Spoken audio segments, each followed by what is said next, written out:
Turkey is facing a climate catastrophe, the worst drought in over half a century. Rivers are shrinking, lakes are drying up.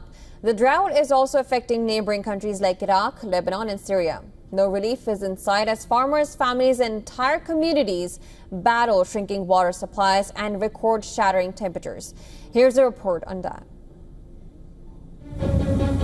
Turkey is locked in a battle against the worst drought in 52 years, an unrelenting environmental assault compounded by a summer of record-shattering heat.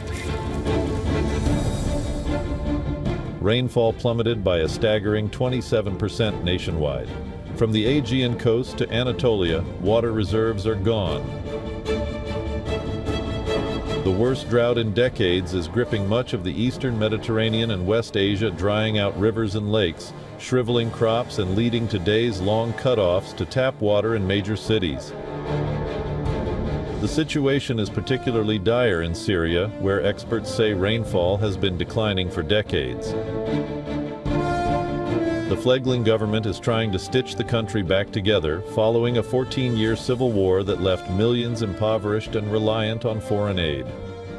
In fact, the drought has really impacted negatively agriculture. We estimate that 75% of the wheat crop has been lost, and that could have fed 16 million people for a year. So it's really quite a serious food security situation in the country right now. Again, Lebanon is grappling with one of its worst water crises in decades.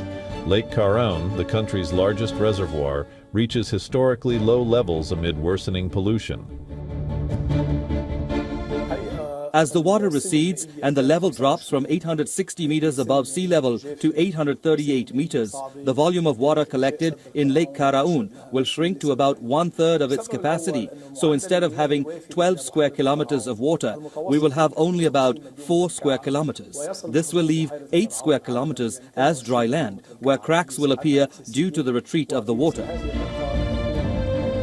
In Iraq also, the drought is harsh. Bees once thrived among the date palms along the Shatt al-Arab, where Iraq's mighty Tigris and Euphrates rivers meet, but drought has shriveled the green trees and life in the apiaries that dot the riverbank is under threat. In the historic port city of Basra, beekeepers following centuries-long traditions are struggling to produce honey. Bees need daily, during the period of summer until around autumn, between 200 ml to 1 and 2 liters, depending on the strength of the hive. The minimum is 1 to 2 liters daily to quench their thirst and feed the larvae.